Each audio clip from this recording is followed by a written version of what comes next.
नमस्कार। पूर्व मुख्य आर्थिक सलाहकार अरविंद सुब्रमण्यम ने शुक्रवार 15 मार्च को एक कार्यक्रम के दौरान सकल घरेलू उत्पाद जीडीपी के ताजा आंकड़ों पर सवाल उठाते हुए इन्हें बिल्कुल रहस्यमय बताया। उन्होंने कहा कि इन आंकड़ों को समझ पाना मुश्किल है।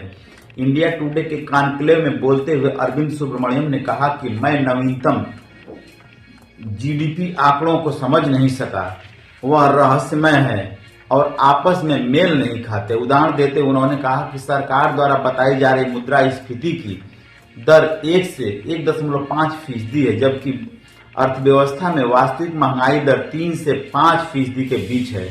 उन्होंने कहा जहां अर्थव्यवस्था 7.5% की दर से बढ़ रही है, वहीं निजी खपत 3% की दर से पिछड़ रही है। सुब्रमण्यम ने कहा कि नवीनतम आंकड़ों में त्रुटियां और चूक जिसका हिसाब नहीं दिया गया है। वास्तव में वित्त वर्ष 2023-24 के लिए अनुमानित 7.6% वृद्धि दर से लगभग 4.3% अंक जितनी है। बता दें कि अरविंद सुब्रमण्यम ने अक्टूबर 2014 से जून 2018 तक देश के मुख्य आर्थिक सलाहकार के रूप में काम किया था। रिपोर्ट के अनुसार उन्होंने यह भी बताया कि पिछले 2 या 3 तिमाही में प्रत्यक्ष विदेशी निवेश में बहुत तेजी से गिरावट आई है। पूर्व आर्थिक सलाहकार ने कहा, ऐसा नहीं कि सिर्फ भारत का एफडीआई नीचे आ रहा है, बल्कि उभरते बाजारों में जाने वाले वैश्विक एफडीआई में भारत की हिस्सेदारी भी कम हो गई है। ऐसे में सवाल यह है कि अगर भारत निवेश के लिए इतना आकर्षक देश बन गया है, तो अधिक प्रत्यक्ष विदेशी निवेश क्यों नहीं आ रहा है।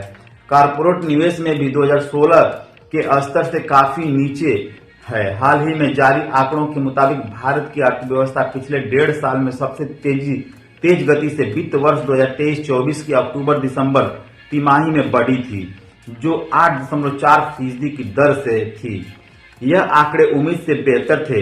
राष्ट्रीय सांख्यिकी संगठन एनएसओ ने भी चालू वित्त वर्ष की पहली और दूसरी तिमाही के लिए जीडीपी अनुमान को संशोधित कर क्रमशः 7.8% और 7.6% से 8.2% और 8.1% कर दिया है।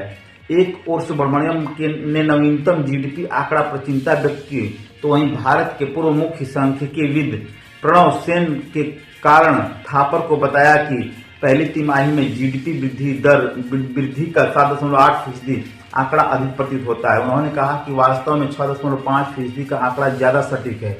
उन्होंने कहा कि जीडीपी वृद्धि का आंकड़ा केवल अर्थव्यवस्था की स्थिति की आंशिक तस्वीर पेश करता है, वह बेरोजगारी के उच्च स्तर को सामने नहीं रखता है। जुलाई 2022 में जून 2023 के अवधि श्रम बाल सर्वेक्षण के आंकड़े के अनुसार भारत में बड़ी संख्या में व्यक्ति स्वरोजगार या अवैतनिक श्रम में लगे हुए हैं।